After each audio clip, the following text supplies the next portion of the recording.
অনেকগুলো সীমাবদ্ধতার কারণে এবছর আমি অনেক আগে সাজেশন দিতে চেয়েছিলাম, কিন্তু সাজেশন দেইনি। পেইড ব্যাচে যারা আছে তাদের জন্য মূলত প্রত্যেকটা অংশ ধরে ধরে আমার টিউটোরিয়াল বই লাইন দাগাই দাগাই দিয়ে আমি বলেছি এই জায়গাগুলো থেকে এবছর ঢাকা বিশ্ববিদ্যালয় কোশ্চেন করতে যাচ্ছে। এটা হলো অ্যাকাউন্টিং সাজেশনের চার্ট, নৈবেদ্যিক। একই সঙ্গে এখানে কিছু প্রয়োজনীয় কথা আছে যেগুলো রিটেনের জন্য ইম্পর্টেন্ট। সব কথাই বলবো না, যা শুধু একটু দেখাবো।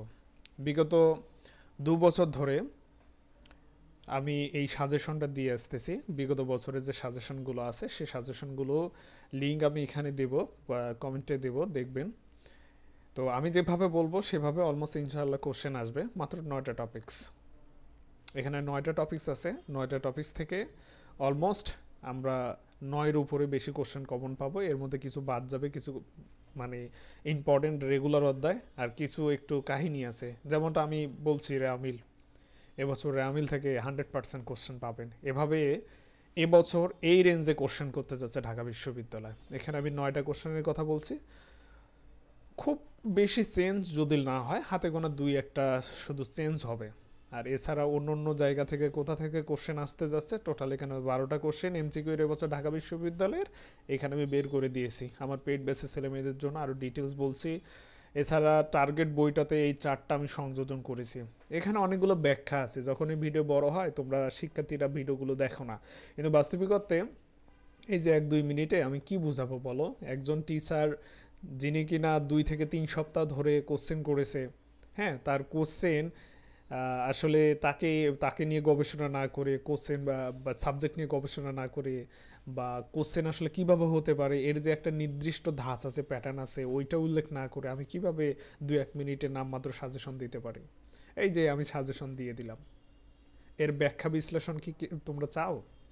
এখানে এই যে সাজেশন দিয়ে দিয়েছি, ম্যাথ, সৃজনশীল, লিখিত, যাই বলো না কেন, সব আমার দেওয়া এই চার্টের বাইরে। আহামরি আহামরি 2 থেকে 3টা কোশ্চেন হবে কিন্তু আমার ডাউট আছে, সন্দেহ আছে। তার প্রমাণ তোমরা এখানে দেখে নিতে পারো। আমার সাজেশন বহির্ভূত বিগত 3 বছর ধরে কয়টা কোশ্চেন আসতেছে, সংক্ষিপ্ত সিলেবাসের বাইরে কতটা কোশ্চেন আসছে, তার ডিটেলস কিন্তু এভাবে পরিসংখ্যানিকভাবে কেউ সাজেশন দেয় না। আসলে তোমরা শিক্ষার্থীরা তো এই স্ট্যাটিস্টিক্সের বিষয়টা অনেকটা বোঝো না, হ্যাঁ, এমনকি গার্ডিয়ান যারা আছে তারাও তো অনেকটা বোঝে না। তো দেখা যায় যে আমি ভিডিও করি অনেক সীমাবদ্ধতাগুলো নিয়ে, কিন্তু তারপরেও দেখা যায় যে সেরকম রেসপন্স পায় না। এবং সবচেয়ে দুঃখজনক একটা বিষয়, আমার যে সাজেশন, আমার যে দিক নির্দেশনা, সেটা ঠিক ওই অন্য প্ল্যাটফর্মরা কিন্তু কপি করে তারা বলে দেয়, কিন্তু তারা ভাইরাল হয়ে যায়, কিন্তু আমি সেই জায়গায় ভাইরাল হই না। অথবা দেখা যাচ্ছে যে আমার জিনিসটা অতটা গুরুত্ব পায় না। মূলত এ ধরনের অনেকগুলো বিষয় ছিল যার কারণে এবছর আমি অনেকটা রাগ করে বা অভিমান করে এবছর সাজেশনগুলো দেইনি তোমাদের শিক্ষার্থীদের, আর পর্যাপ্ত ক্লাসও নিতে পারিনি। তো এই হলো এবছরে ঢাকা বিশ্ববিদ্যালয়ের মানে প্রশ্নর রেঞ্জ অনুসারে এভাবেই মূলত এবছর ঢাকা বিশ্ববিদ্যালয়ে কোশ্চেন করতে যাচ্ছে। পিডিএফ তো অবভিয়াসলি দেবো না, পিডিএফ দিলে অনেক আগেই দিতাম, আমি পিডিএফ দেওয়া বন্ধ করে দিয়েছি। ঠিক একইভাবে ব্যবসা সংগঠন ব্যবস্থাপনা কোশ্চেন বলে দিয়েছি, এবং এই ধাঁচে কোশ্চেন হতে যাচ্ছে 2 থেকে 3টা, সর্বোচ্চ 2 থেকে 3টা, যে 2-3টা কোশ্চেন কোনো গাইড বই কমন থাকবে না। এভাবেই মূলত ম্যানেজমেন্টেরও সাজেশন দেওয়া আছে, তোমরা একটু ভিডিওটা দাঁড় করে দেখে নিতে পারো। হ্যাঁ, এভাবেই এই যে তোমরা দেখে নাও যে ঢাকা বিশ্ববিদ্যালয় আমি যে সাজেশন দিয়েছিলাম সেই সাজেশন থেকে বিগত 2 বছর ধরে, হ্যাঁ, কয়টা কোশ্চেন আমার সাজেশনের বাইরে থেকে আছে। তো এবছরে ইনশাল্লাহ অলমোস্ট যা বলেছি সম্পূর্ণ 3 বছর মিলেই দেখবো যে আমার সাজেশন বহির্ভূত কোশ্চেন হবে না, আমার বলে দেওয়া উল্লেখিত টপিকসগুলো থেকে হবে। তোমরা শিক্ষার্থীরা অনেকটাই জানো না, হ্যাঁ, তোমরা তো এই কথাগুলো পাবাও না, শুনবাও না। যেমন যখন ঢাকা বিশ্ববিদ্যালয়ে 20টা কোশ্চেন করতো, তখন তারা 13টা এবং সর্বোচ্চ 15টা টপিক্সকে বা অধ্যায়কে টাচ করে কোশ্চেন করতো। মানে এমন কিছু অধ্যায় ছিল যেগুলো থেকে একাধিক কোশ্চেন আসে। ঠিক অনুরূপভাবে এখন 12টা কোশ্চেন করে ঢাকা বিশ্ববিদ্যালয়ে সর্বনিম্ন সম্ভবত 60টা এবং সর্বোচ্চ 9টা টপিক্সকে টাচ করে কোশ্চেন করতেছে। তো এই ধরনের ক্রিটিক্যাল কোশ্চেনগুলা বা কি বলে ইনফরমেশনগুলো আমার মনে হয় না যে তোমরা মানে এতদিন এই যে তোমরা এত বয়স্ক হয়ে গেলা, এডমিশন সিজনে এত কোচিং করলো, এত প্রাইভেট পড়লো, আমার মনে হয় না এই কথাটা তোমরা কোথাও শুনেছো। তোমরা বিশ্বাস নাহলে একটু খেয়াল করে দেখিও। এটা শুধুমাত্র যারা এক্সপার্ট তারাই বলতে পারবে। এবং ঢাকা বিশ্ববিদ্যালয়ে এই যে ম্যানেজমেন্টে সংক্ষিপ্ত সিলেবাসের বাইরে কোশ্চেন কতটুকু করছে এই যে দেখে নাও। সংক্ষিপ্ত সিলেবাসের বাইরে কোশ্চেন হবে কি না তার ডিটেলস আমি কিন্তু বলে দিয়েছি। এবং গত বছর সাজেশন দেওয়ার সময় আমি জোর গলায় বলছি, যেখানে সবাই কিনা সংক্ষিপ্ত সিলেবাসকে বলছে, আমি বলছি যে ঢাকা বিশ্ববিদ্যালয়ের শিক্ষক তথা অন্য অন্য বিশ্ববিদ্যালয়ের শিক্ষক ভুল করে হলেও প্রেষণা থেকে কোশ্চেন করবে, কিন্তু এবছর করবে কি না তা আমি এখন এখানে বলতেছি না, জাস্ট এতটুকু বলতেছি যে গত বছর আমি বলেছিলাম যে ভুল করে হলে প্রত্যেকটা বিশ্ববিদ্যালয়ের শিক্ষক প্রেষণা থেকে কোশ্চেন করতে যাবে। এইটা কেন বলছিলাম, অনেকে আমাকে বলছে ভাই এটা আপনি কীভাবে বলতে পারেন। আমি আসলে এটা বলতে পারি, আমার হচ্ছে এটা কি বলে হ্যালোসিনেশনের একটা বিষয় হতে পারে। আর এছাড়া নিজে যখন আমি কোশ্চেন করতে যাই, কোশ্চেন করতে গিয়ে দেখা যায় কোশ্চেন সেট আপ করতে গিয়ে কোন পরিস্থিতির সম্মুখীন হতে হয়, তো পরিস্থিতির চাপেই মূলত কোশ্চেনটা মানানসই করার জন্য বা কোশ্চেনটা একটু আসলে মানে নিজের একটা মনগত স্যাটিসফ্যাকশনের জন্য অটো চয়েস হিসেবে প্রশ্ন থেকে একটা কোশ্চেন চলে আসে। এটা প্রত্যেকটা বিশ্ববিদ্যালয় বা মানুষ হিসেবে যখন আমরা কোশ্চেন করতে যাব তখন এটা অটো চয়েস হিসেবে মানে আসে, এটা আর কি ভাষায় প্রকাশ করার মতন এমন একটা বিষয়।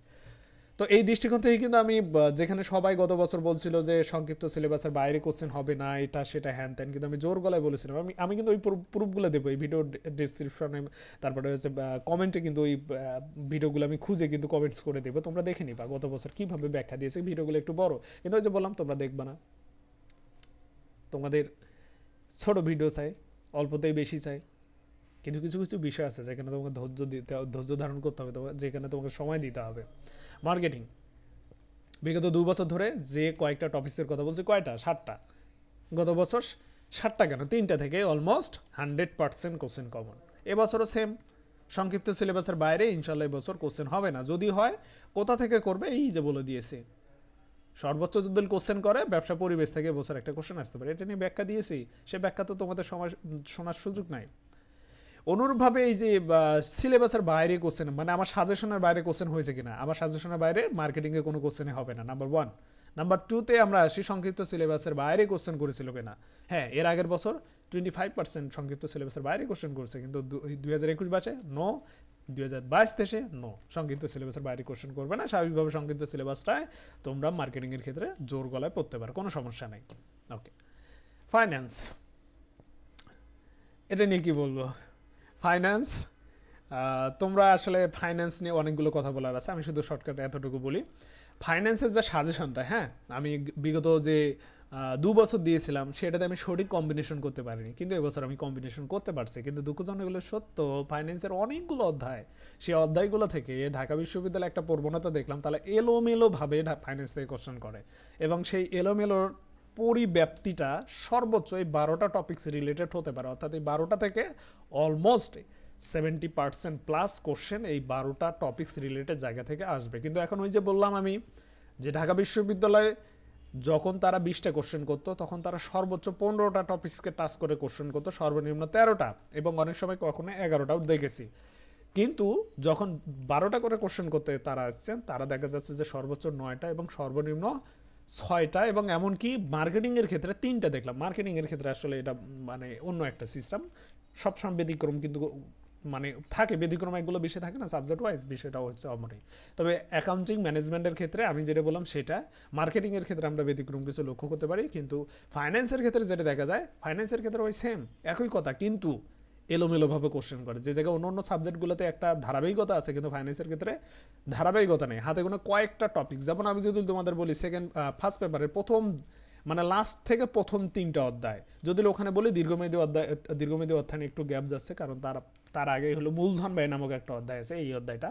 তো মোটামুটিভাবে ফার্স্ট পেপারের শেষ থেকে প্রথম 4টা অধ্যায় একদম মানে মাখন টাইপের অধ্যায়, যে অধ্যায়গুলো থেকে কোশ্চেন না করে ছাত্রদের আর উপায় নেই, এবং স্বাভাবিকভাবে এই কারণেই কিন্তু প্রথম 3টা এই যে দিয়ে দিয়েছি ফার্স্ট পেপার থেকে 100% কোশ্চেন করবে। টপিক্স অনেক, ফাইন্যান্সের টপিক্স অনেক, এবং এগুলোতে ভয় পাওয়াটাই স্বাভাবিক। টপিক্স অনেক, কোথা থেকে কোশ্চেন করবে, কোশ্চেন কম্বিনেশন করা টোটালি ছোটা ফাইন্যান্সের ক্ষেত্রে।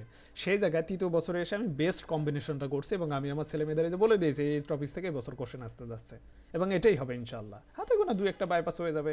তো এখানে আমি ডিটেলসটা বলে দিয়েছি, সংক্ষিপ্ত সিলেবাসের বাইরে কতটুকু কোশ্চেন করেছিল এই তো দিয়ে দিয়েছি। তো এভাবে পরিসংখ্যানিক বিষয়গুলো উল্লেখ করে কোনো গাইড বই কিন্তু সাজেশন নেই। আর শেষ সময়ে এই যে টিউটোরিয়াল সিরিজের গুরুত্ব কদর আমি এখনও ছেলে মেয়েদের বুঝাইতে পারিনি। আরে ভাই, টিউটোরিয়াল সিরিজ মাত্র 100 পেজে, থিওরি পুরো হিসাব বিজ্ঞান মাত্র 50 পেজে দেওয়া আছে, ম্যাথগুলো 50 পেজে দেওয়া আছে, তার মানে কি যেটা দরকার সেটাই শুধু দেওয়া আছে, এবং এইটা বেসিক, যেটা কম্বিনেশন এখন পর্যন্ত মার্কেটে কেউ করেনি, যেটা আমি করেছি, নিজ হাত দিয়ে করেছি। তো স্বাভাবিকভাবে তুমি যে কোনো বিশ্ববিদ্যালয়ে যে তোমরা ঢাকার একটা সাজেশন চাও, তারপরে রাজশাহীর একটা সাজেশন চাও, অন্য অন্য জায়গার একটা সাজেশন চাও, হ্যাঁ এগুলো সাজেশন একই, কিন্তু মানে সাজেশন দেওয়া যায় আলাদা আলাদাভাবে, কোশ্চেনের যেহেতু ধাঁচ আছে আলাদা আলাদা সাজেশন দেওয়া সম্ভব, কিন্তু পড়া একই। এর জন্য আমার tutorial series all in all সবার জন্যই লাগবে, এবং সর্বোচ্চ সংখ্যক কোশ্চেন তোমরা কমন পাবে, নিশ্চিত থাকো। আমাদের টার্গেট বইটা স্টক আউট হয়ে গেছে, টার্গেট বইটা তোমাদের রেসপন্সের উপর রিপ্রিন্ট করব। আজকে প্রেজে যাব কথা বলার জন্য, বাকিটা তোমরা ডিটেলস লাইভ ক্লাসে জানতে পারবা।